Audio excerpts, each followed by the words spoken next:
नमस्कार, आप देख रहे हैं नेक्स्ट 9 न्यूज़ पॉलिटिकल बाइट में हूं आपके साथ दीपक गुप्ता। तैयार हो जाइए, बिहार चुनाव में एक बार फिर से सचिन पायलट और प्रियंका गांधी एक साथ नजर आ सकते हैं। हमने हिमाचल चुनाव देखा था जहां प्रियंका और पायलट की जोड़ी ने भाजपाइयों के होश उड़ा दिए थे। वहां पर ऐसा माहौल बनाया कि हिमाचल में सरकार बन गई थी कांग्रेस की। अब बारी बिहार की है, क्योंकि जहां प्रियंका गांधी महिला वोट बैंक को साधती हैं, वहीं दूसरी तरफ सचिन पायलट युवाओं के बीच काफ़ी लोकप्रिय हैं और साथ ही साथ सचिन पायलट हर बिरादरी के नेताओं को, जनताओं को पसंद आते हैं, ये कहा जाता है। फिलहाल बिहार में कांग्रेस की एक बड़ी रणनीति सबके सामने उजागर हो रही है।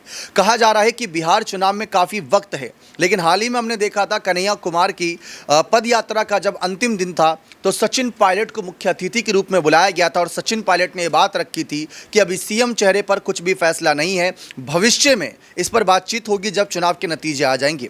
और अब खबर सामने आ रही है कि महिला वोट बैंक को साधने के लिए प्रियंका गांधी जो सांसद हैं अब उनको आगे किया जाएगा। लाजमी सी बात है, क्योंकि सोनिया गांधी के बाद प्रियंका गांधी की सक्रियता बहुत ज़्यादा पार्टी में नज़र आ रही है। ऐसे में यहाँ पर सवाल उठते हैं कि क्या कांग्रेस के इन धुरंधर नेताओं के आगे करने से फ़ायदा होगा? तो बिल्कुल होगा, क्योंकि जैसा कि यहाँ पर शुरुआत में ही कहा कि युवाओं को साधने के लिए सचिन पायलट, महिलाओं को साधने के लिए प्रियंका गांधी, बाकी राहुल गांधी तो हर वर्ग के चहेते नेता हैं, ऐसा बहुत से कांग्रेस समर्थकों का कहना है। लेकिन पायलट और प्रियंका गांधी की अपनी अलग अलग भूमिका है।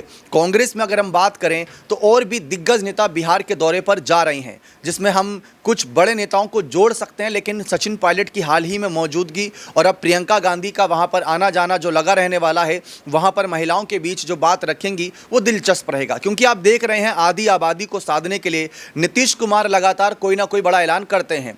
तेजस्वी यादव ने भी महिलाओं के सम्मान के लिए एक बड़ी राशि की घोषणा करी थी, जहां चुनाव जीतने के बाद वह राशि प्रदान करेंगे। तो वहीं कांग्रेस ने भी अपनी कहीं ना कहीं आगे रणनीति बनाई थी कि वो भी एक रकम देंगे, यानी सम्मान राशि देंगे महिलाओं को। लेकिन वो राशि की बात रखना, उस योजना की बात रखना अगर प्रियंका गांधी के द्वारा रखी जाए तो शायद उसका असर ज़्यादा पड़ेगा। इसी वजह से बिहार चुनाव में अब सियासी माहौल गरमाएगा जब सचिन पायलट, प्रियंका गांधी, कन्हैया कुमार, राहुल गांधी, मल्लिकार्जुन खड़गे जैसे दिग्गज नेता नजर आएंगे। तो मल्लिकार्जुन खड़गे की यही रणनीति है कि कहीं ना कहीं इस तरीके से कांग्रेस की टीम नजर आए जिससे इनको फायदा मिले। क्योंकि बीजेपी में भी अगर हम बात करें तो स्मृति ईरानी के रूप में, अब हम दिल्ली के सीएम रेखा गुप्ता जी के रूप में देखें तो कुछ महिला चेहरों को आगे किया, जिससे समय समय पर फायदा हुआ।